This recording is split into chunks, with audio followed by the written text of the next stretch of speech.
Opłaca ci się to, czy nie? Opłaca ci się to, czy nie?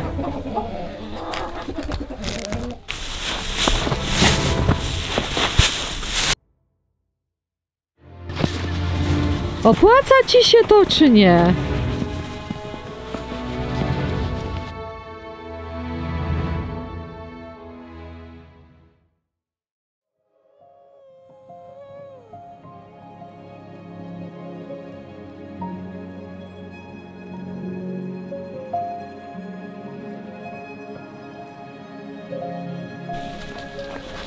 Co, nie opłaca się, co?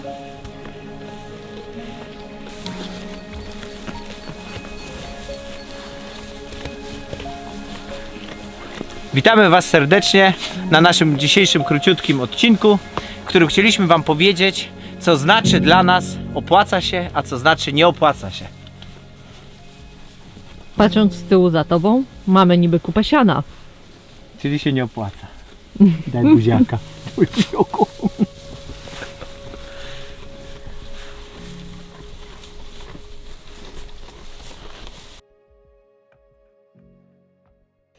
Niejednokrotnie od Was dostajemy komentarze z pytaniem, jak Wam się to opłaca.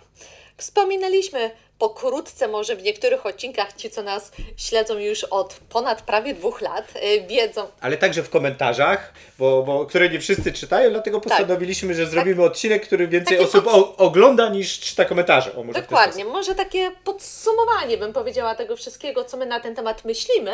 Co znaczy według nas opłaca, a co znaczy według nas nie opłaca. Czy tam, bo według nas opłacalność to przede wszystkim nie tylko finanse. Dokładnie.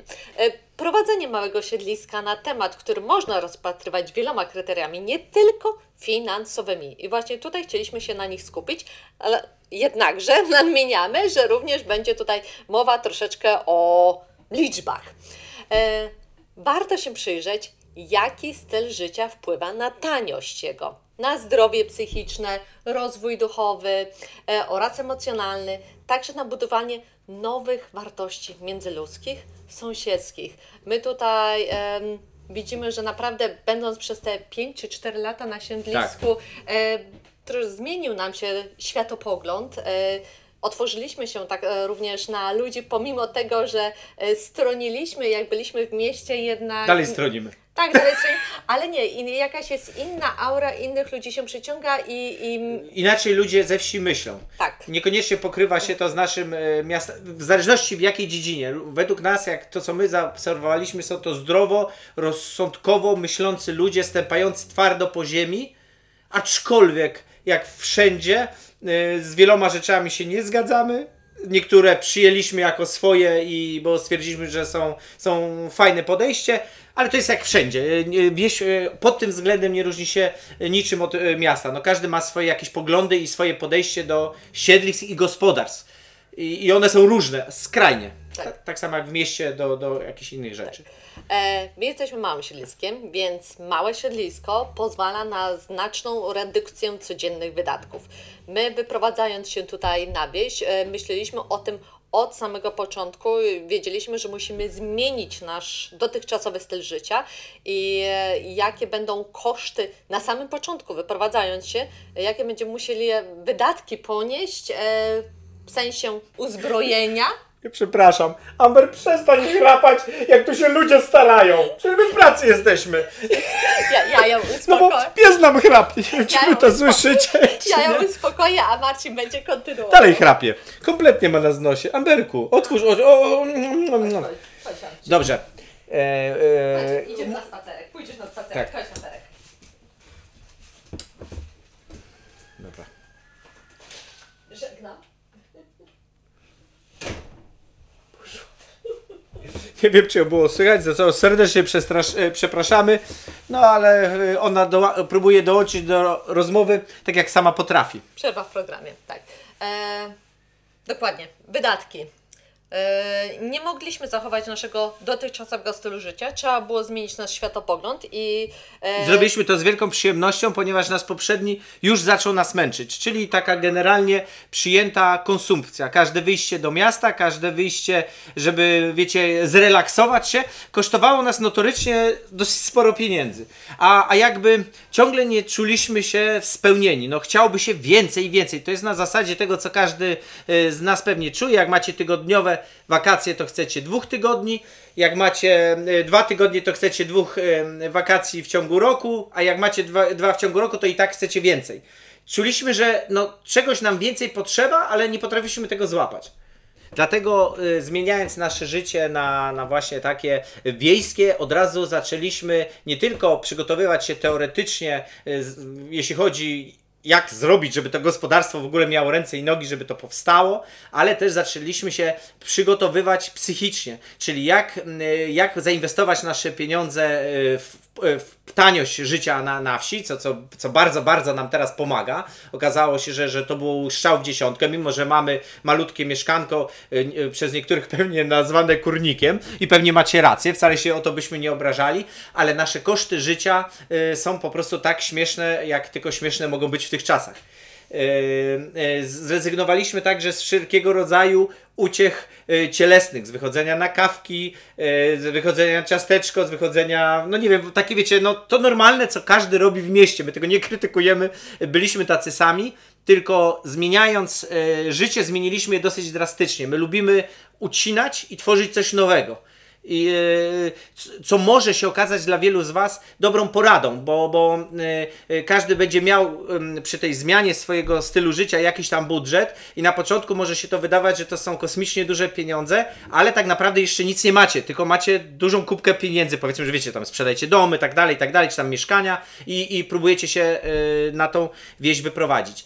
Ale tutaj byśmy właśnie przez to zalecali mocną wstrzemięźliwość, duże przemyślanie sprawy takiej przeprowadzki i wszystko, albo jak największą ilość tych pieniędzy inwestowanie w powstanie gospodarki oraz zrobienie tej gospodarki, żeby była tania w obsłudze, czy życie nasze, żeby było tanie.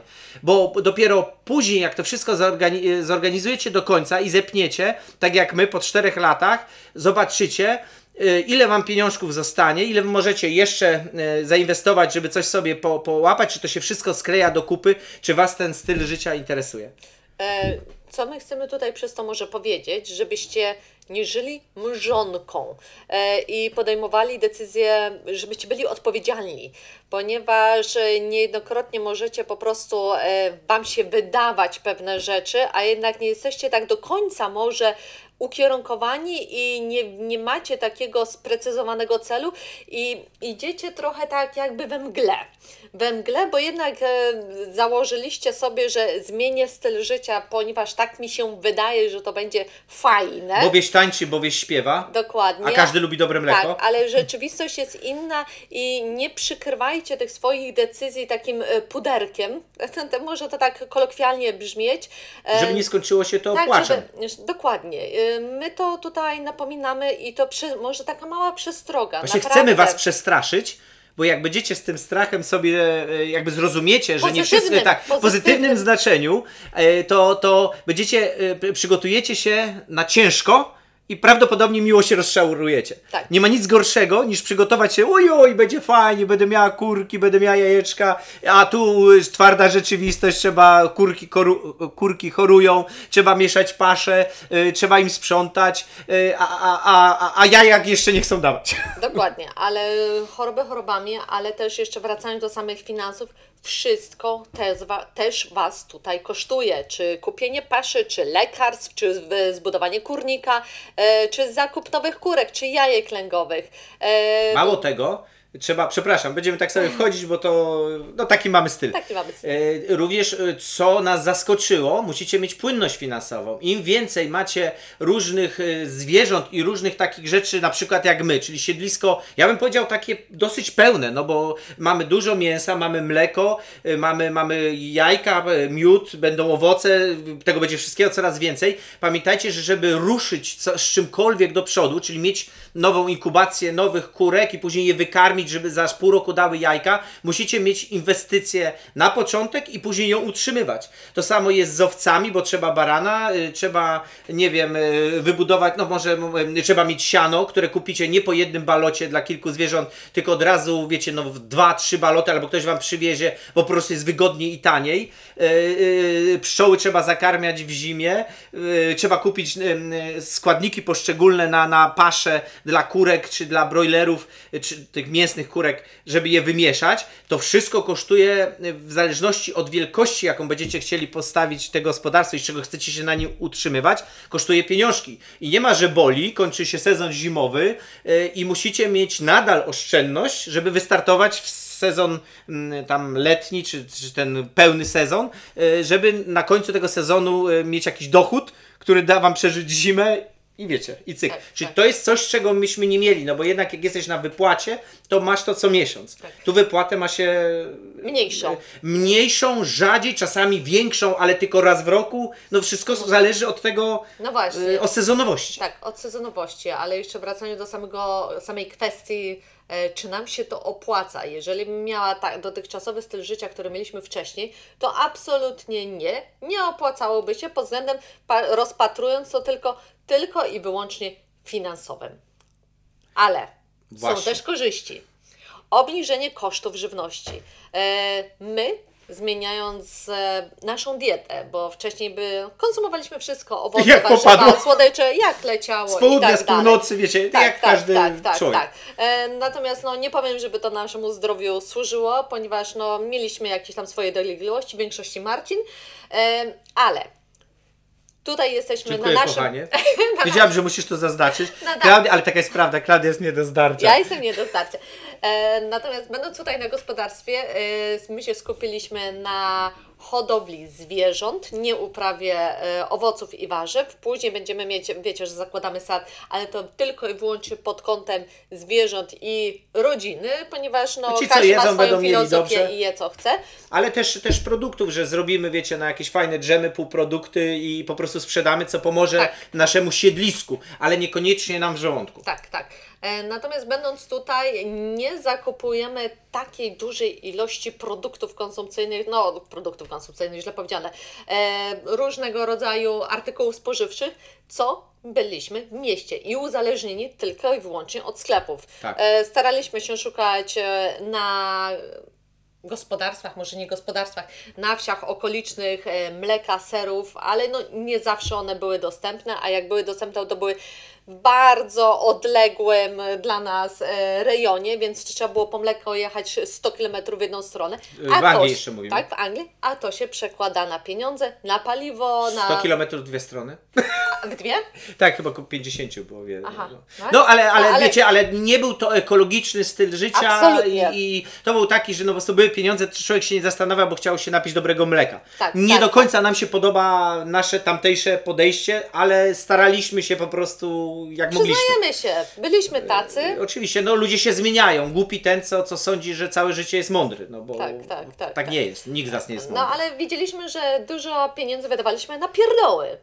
Tak, przyznajmy się, to było na pierdoły, na zbędne wyjazdy, na jakieś takie zachcianki dziwne, z nudów też nudów. między innymi. Z nudów. Z nudów pracowaliśmy, mieliśmy tylko weekend, więc... To trzeba było nadrobić. Tak, weekend się człowiek, że to tak też nie powiem, zawsze. resetował, Też nie zawsze. żeby odpocząć, chociaż nie zawsze był też czas na to, bo trzeba było nadrobić jakieś inne zaległości i tak życie się toczyło. I dzień za dniem. Dokładnie.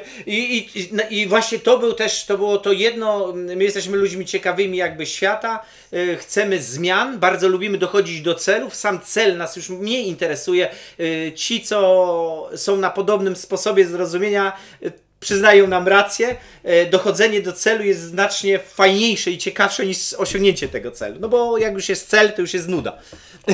A dla osób, którzy są ciekawi świata i chcą przeżyć tak, żeby, jak to się mówi, na łożu gdzieś tam przechodzenia na drugą stronę nie żałować, jest to fajna sprawa powiedzieć, nie, w życiu osiągnąłem tak dużo, że jeszcze trochę i bym pękł. Jakość jedzenia, o tym nie będziemy mówić, to jest oczywista sprawa. Jeśli jednak jesteś gospodarzem i wiesz, jak te zwierzęta hodujesz, to choćbyś miał najlepszy kontakt z gospodarzem obok, no jednak nie siedzisz u niego w oborze 24 godziny, czy tam 12 godzin na dzień. Więc no, co jest własne, to jest własne. I poza tym przyjemność, prawda, wyprodukowania czegokolwiek, wyciągnięcia z własnego kurnika, zamiast jechać do sklepu po tuzin jajek, to ja idę do kurnika i wyciągam, wiecie, no tak, nie wiem, to jest bardzo śmieszne, takie fajne, zdrowe uczucie, pozytywne. Tak. No to jest pozytywne uczucie, ale właśnie tak jak wspominaliśmy, są wyzwania, prawda? Wyzwania na wsi, znaczy zmieniając styl życia, przede wszystkim nakłady inwestycyjne, musicie mieć jakiś kapitał, chyba że dostajecie w spadku po prostu od kogoś. To nie ma znaczenia, musicie mieć kapitał. Tak, musicie mieć kapitał. Natomiast kapitał bardzo się różni. Jeśli w zależności od tego, czy chcecie pójść wielotorowo, potrzebujecie więcej pieniędzy i to wam od razu mówimy, że to kosztowało dużo, to co tu widzicie, mimo że wydaje się to małe. Natomiast duża ilość dziedzin no kosztuje, bo trzymasz 3 ule, trzymasz tych uli 50, to potrzebujesz kostiumy, potrzebujesz do odwirowywania, wiecie, cały sprzęt. I odmiarki i ze wszystkim jest tak samo.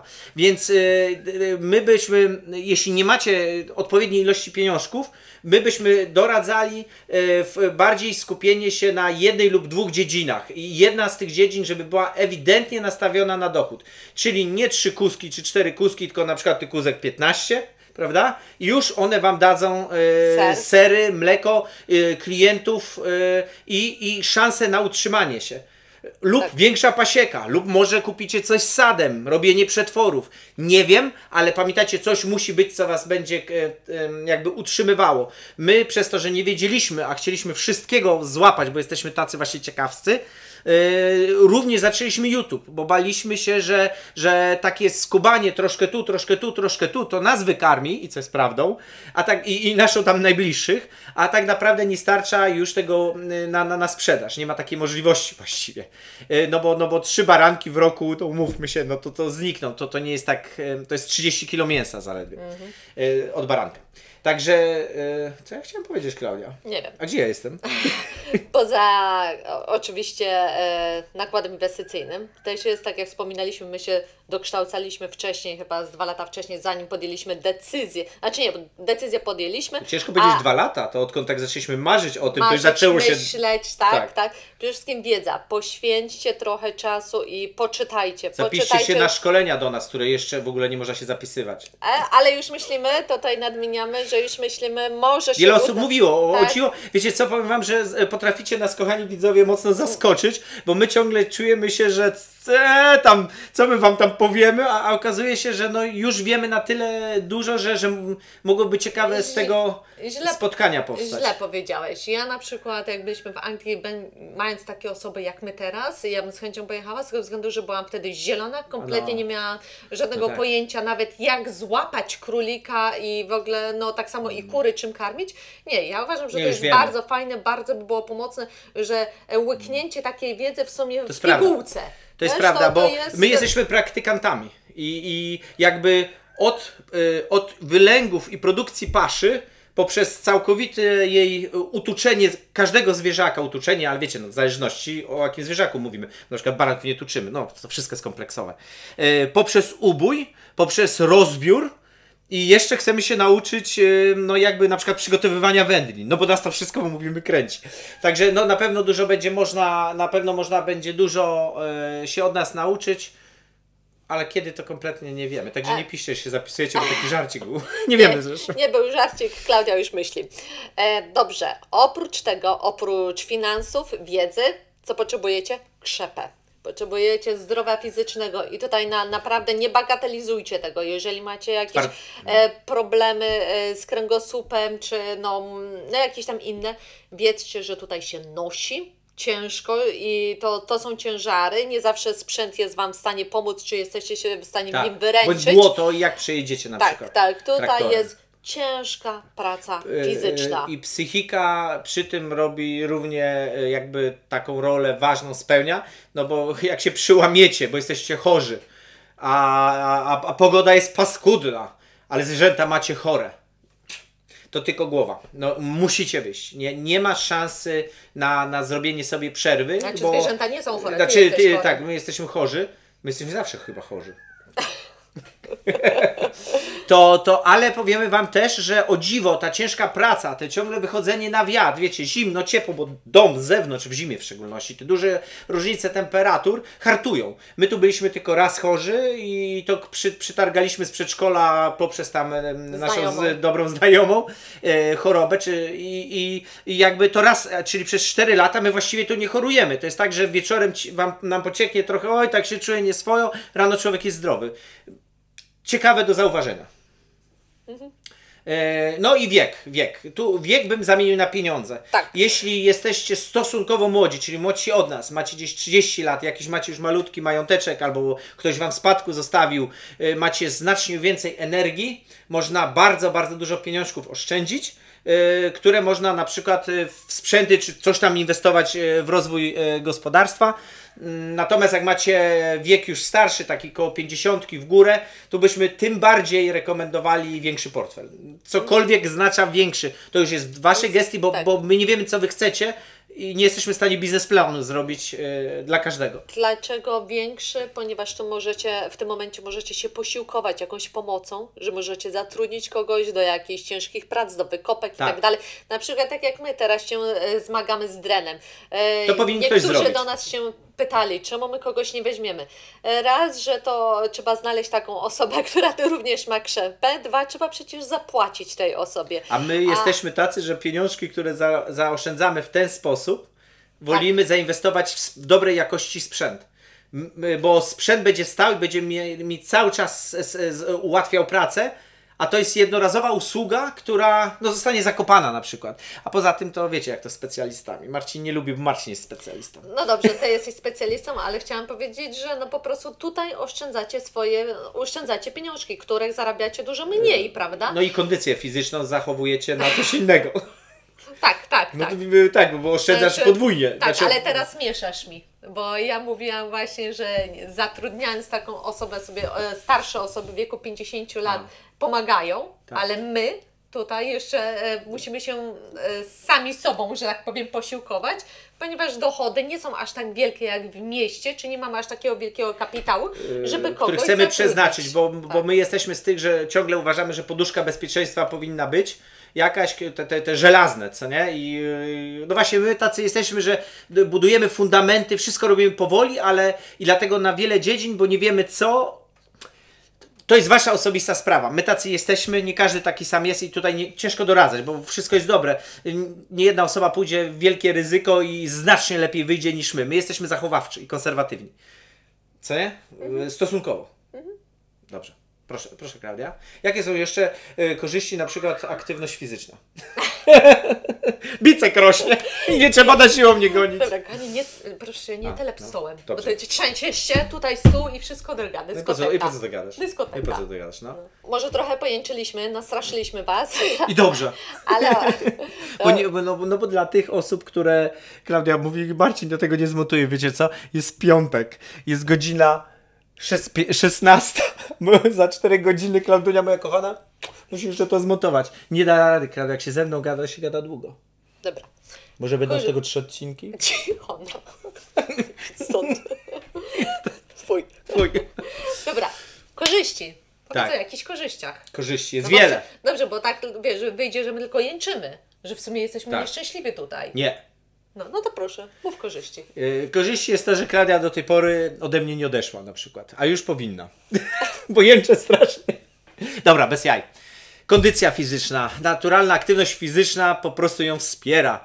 Jesteśmy cały czas na świeżym powietrzu, ruch to zdrowie, to każdy to wie. Jemy bardzo dobrze, to już mówiliśmy wcześniej.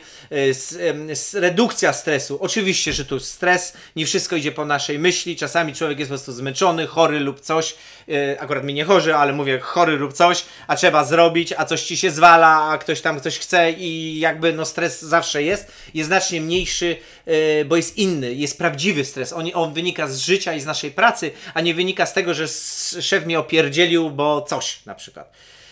Bez dwóch zdań poprawa samopoczucia dzięki kontaktowi z przyrodą. Chyba o tym nie muszę mówić. Zwierzęta, hipoterapia, nie wiem czy to tylko z końmi, czy w ogóle to jest ze zwierzętami. Ze zwierzętami. Patrzenie jak pąki się na wiosnę pojawiają, jak mijają cykle roku. To jest coś pięknego, bo macie tak dużo czasu przebywania z tą przyrodą i na jej łonie, że nie jesteście w stanie tego nie zobaczyć. Po prostu życie wygląda inaczej. Ale tak, czas biegnie bardzo szybko. Przynajmniej nam. My jesteśmy non-stop zajęci. Jesteśmy zajęci, ale właśnie znajdujemy na chwilę, żeby się tak zatrzymać, że możesz spojrzeć właśnie na drzewa, na niebo, obserwujemy ptaki. I teraz jeśli chodzi o pieniążki, zzz czego można je czerpać? Powiemy szybko, bo to nie ma sensu tego. Indywidualna sprawa. Możecie mieć pasiekę, miód, możecie robić odkłady, sprzedawać matki, wosk, możecie robić świece, rękodzieła, możecie mieć pracę remotą, wiecie, że no i ktoś tam jest księgową, zdalną, czy ktoś jest informatykiem, ja nie wiem jeszcze jakie tam prace są zdalne, możecie od czasu do czasu świadczyć usługi, możecie również wyjeżdżać ze wsi, dorabiać troszeczkę na początku, jeśli wam się nie jest tego, możecie mieć market garden, czyli takie specjalne ogrody, w których się świeże warzywa sprzedają, są tak, one non-stop praktycznie produkują. Bardzo fajna alternatywa standardowych warzywniaków, które większość z was prowadzi. My to kiedyś na mini skalę poruszymy, bo mało osób to robi w Polsce. Zresztą na wsi, jak kojarzycie, no po prostu hodowla zwierząt, później produkty od nich, których macie. Przetwarzanie. Przede wszystkim przetwarzanie i klient bezpośredni. Bezpośredni. I tutaj warto nadmienić przede wszystkim iście na jakość. Nie idźcie na standaryzację swojego produktu. Bo tego jest pełno wszędzie. Bo tego jest wszędzie pełno. Nie będziecie mieli ceny. I tutaj nie zarobicie.